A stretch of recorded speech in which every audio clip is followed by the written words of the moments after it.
because I felt that it's my duty as an Indian to voice my anguish, my apprehension at what's happening. And before coming, I was just looking through the pages. There's a big book I have, your grandfather's name. And I was looking through that, and I know this 2,800 kilometers is nothing. You walk through sweat, tears, and blood, literally. And we have seen history happen from the inner circle. I've watched it from the outer circle. So walking with you, if I don't come with you, it's not fair. My nephew's a photographer. So I said, listen, I want to give a little present to my friend Kamal Hassan. And I said, give me a picture, one of your pictures, as a gift to him. So I want you to guess what he came up with. What picture do you think he gave me? I don't know. Come, let's go and see it. Yeah. Oh, it's here. Tells you what Kamal is, right? And so this is what he gave me. What he came up with. Oh. Oh, he shot this? He shot this, and that's for you, because it tells us your approach, your attitude to life, and the fact that you're a great Indian and a great Tamil. Thank you. And we're proud of you. Thank you. It looks nice, huh? Oh, lovely. I'm quite interested in how you see what is going on in India. Of course, an Indian person, but also a Tamil person, because the view from South India often looks very different. It is. Than the view from North I'm India. sure it is the same from Assam or Meghalaya. The same, exactly. At the capital. We forget history, and we are only agitated by the topical or recent happenings. I talk a lot about Gandhiji now. It is not right from the beginning. My father was a congressman, but my environment made me a bitter critic of Gandhiji when I was in my teens. My father did not say, he said, just read history. I think you're talking from today. Yeah, but today matters. This is my question. He's a lawyer, and he didn't argue with me on this case.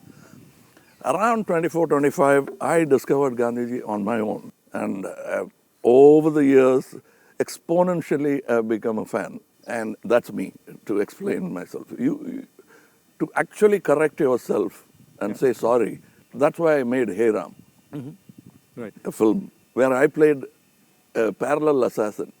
Wow. Wanting to kill Gandhiji. And as he goes nearer to the person and the truth, he changes. But it's too late. Somebody else does the job that he wanted to do, but he had changed his mind. That's the story of Hey Ram. So you came up with the idea? Yes. That is my way of saying sorry to my Bapu. Excellent. That's quite a sort of sophisticated, intelligent way of looking at the problem. Yeah, because I have to take the onus of all the crimes, including what happened in your family. We let it happen. But I think inside what you're saying is hatred is actually blindness and misunderstanding. Yes, and the worst form of criticism is an assassination. I think that's very cheap.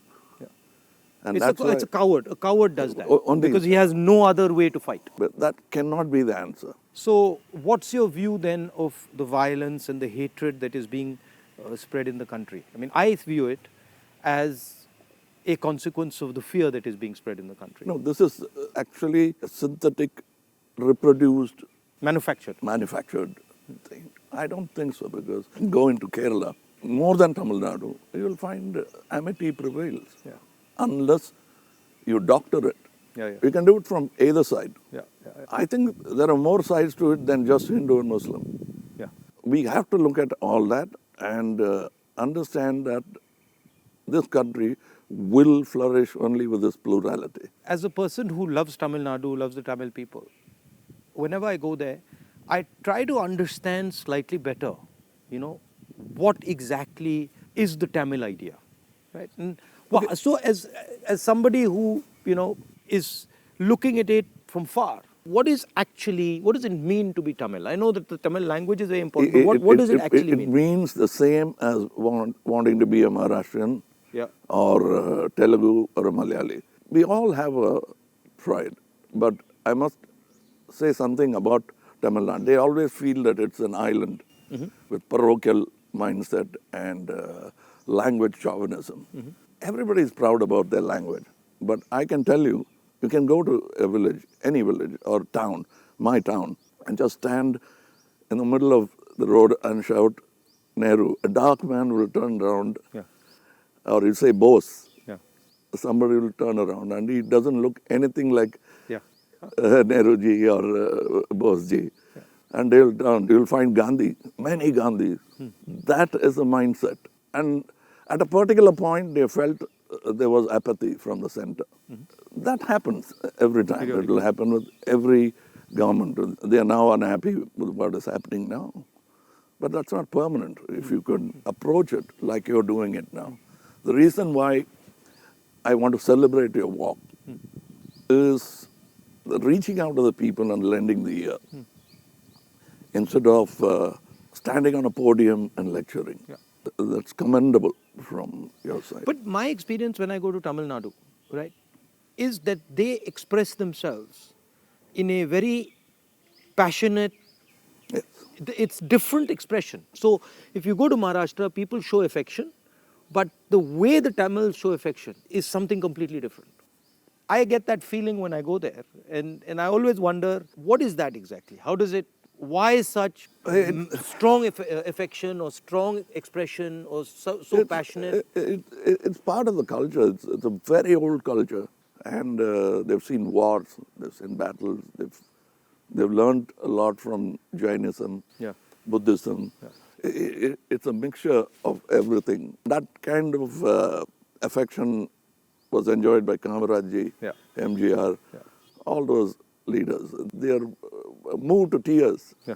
laughter, screaming Yeah. when they see the man of the... I think around the country it's like that, with variations. And also the Tamil language is very important to them. Yes, I think even non-religious, godless people celebrate Tamil and worship Tamil. So you said you're doing this fashion business, and so you know a lot about what is going on in the rest of the world. How do you see the United States, China, these countries? Where do you see India's place in all this? Nowhere less than them, Yeah. but we should walk the talk. Yeah. Like you're doing, every Indian must walk the talk. I want to be, or simply resigning yourself to calling it a third world country. Yeah. You can't do that anymore. That's blasphemy. And you said in our earlier discussion that production has a lot to do with it. The ability to produce something and Yes. sell it outside India, not just in India. Yeah, we can't have a toddy mindset because you can't bottle it. It has to be had Right. then and there. We are in G20 not because of one government, Yeah. successive governments, and whatever good they could do, that has accumulated and come to this day. So we are aware of that. And you were talking about China. I want you to say more. The security of the country, both internal and external. Yeah. Your opinion on it. I was speaking to some ex-servicemen the other day, and I was mentioning to them that security today, in the 21st century, it's not good enough just to say, okay, what do our borders look like, right? Because security today has become a holistic thing. You don't necessarily get attacked from the borders. You can get attacked from inside. But the Prime Minister said nobody has come. This sends a very clear message to China. And the message is, we can do whatever we want, and India will not respond, right? And in fact, in some of the conversations that they are having with our military, they're actually making the statement that, look, your Prime Minister himself has said we are not in your territory. So what is the conversation about? So that's one aspect of it. Yeah, to them it will look like we are whistling in the dark to allay fear. Yeah.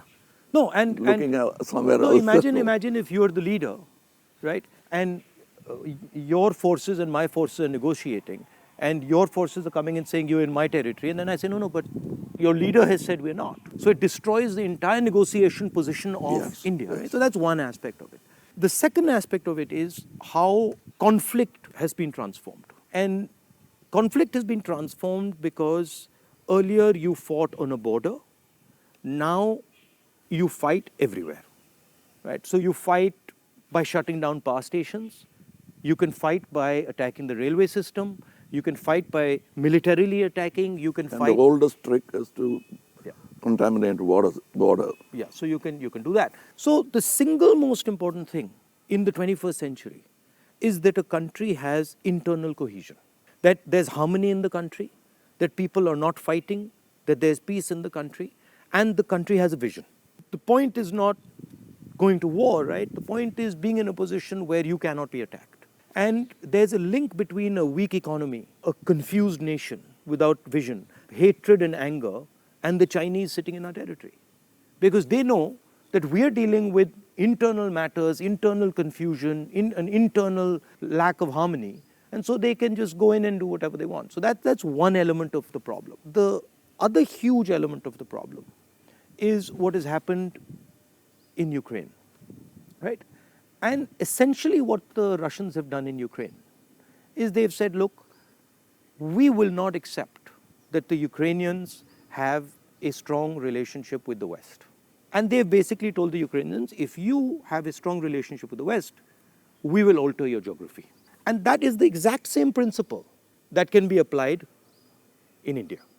What the Chinese are saying to us is, be careful with what you're doing, because we will alter your geography.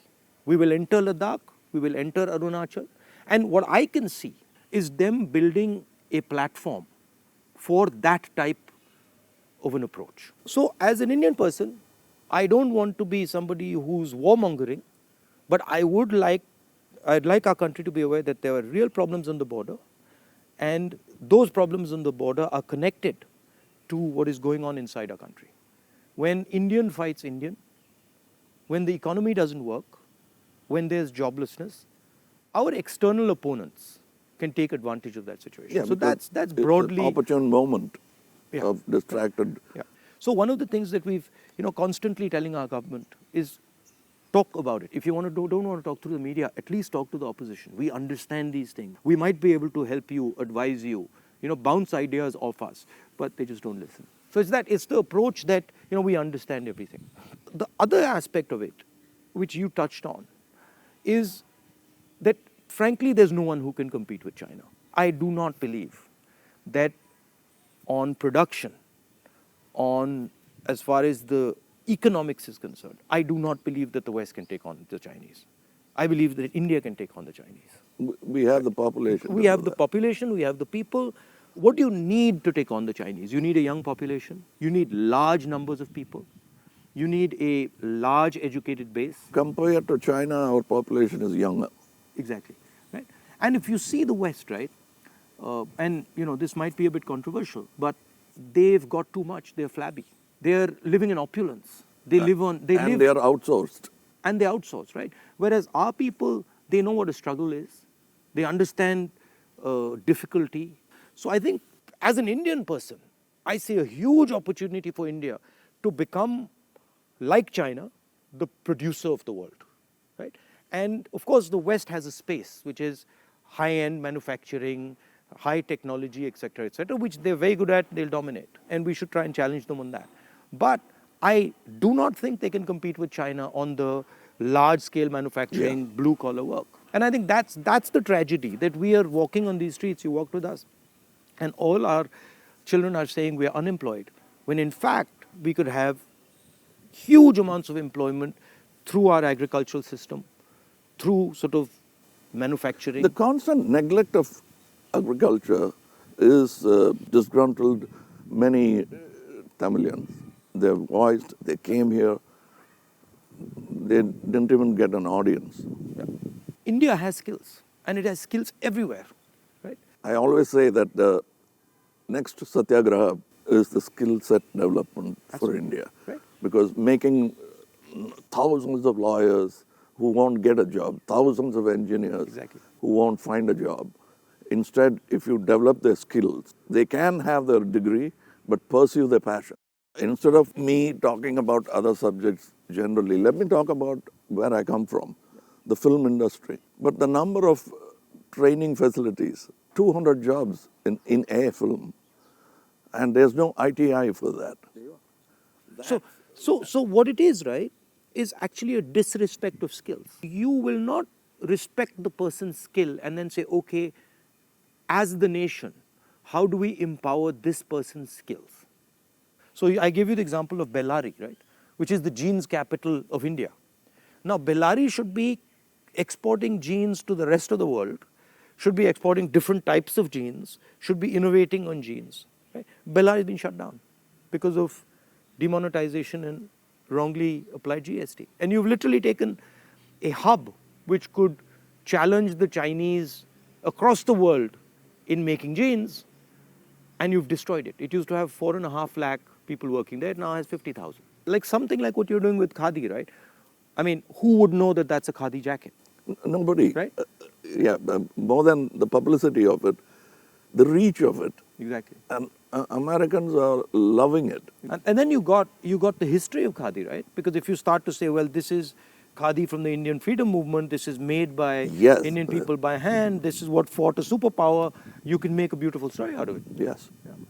And it's not done in a modern factory. Yeah. It's done by people sitting in villages and handmade. Exactly. You know, I'm very happy and honored to be sort of partnering with these people who've been neglected.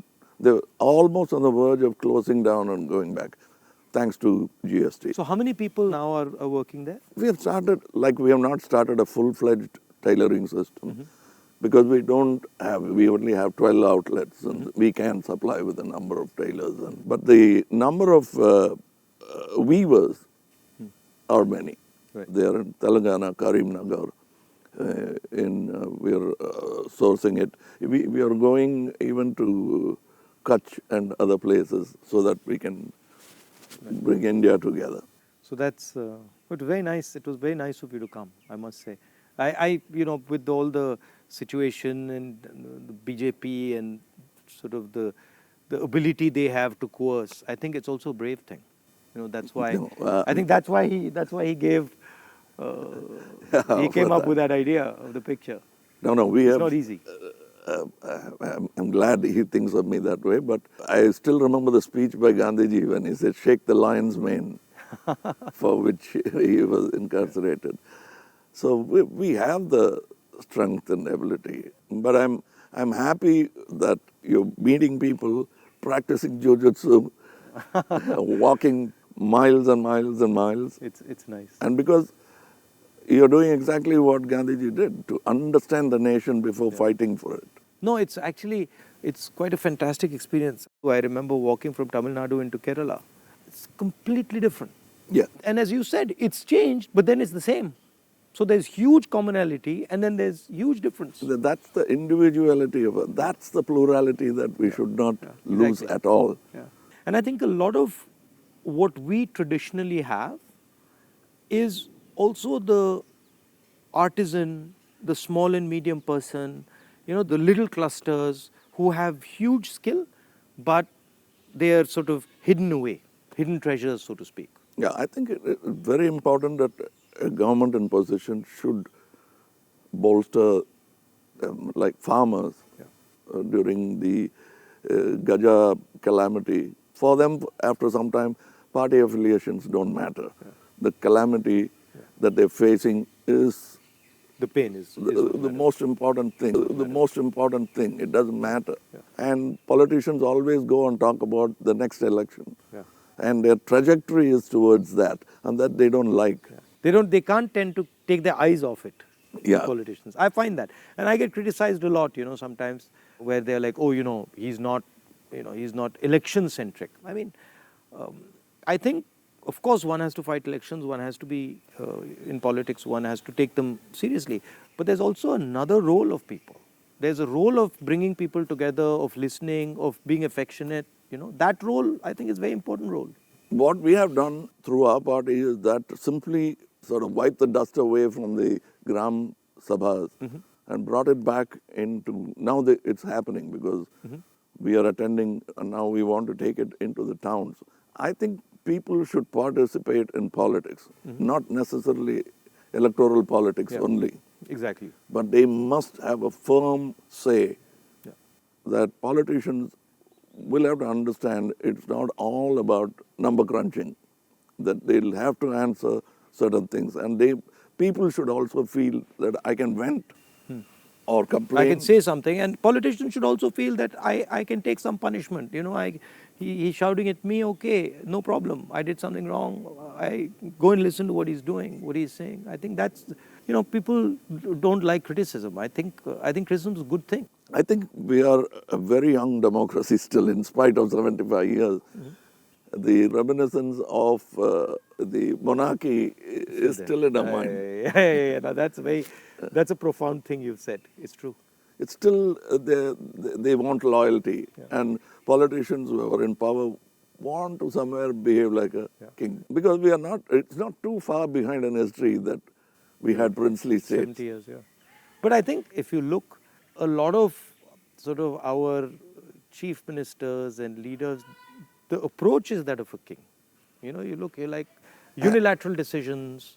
I will do whatever I want, not taking into account what people feel, not listening. I think there's quite a lot of that. Yeah, and they are offended when you call them a civil servant. Yeah. I'm not a civil servant. Yeah. I'm in position, I'm in power.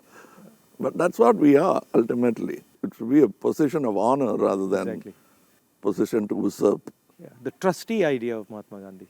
Over the time, I'm looking for people who are at least a semblance of that in them, because it's unique. He's a tall international figure. Yeah. And that we realize when he's not there. Well, anyway, I won't keep you. No, I'm keeping you. It's lovely to see you.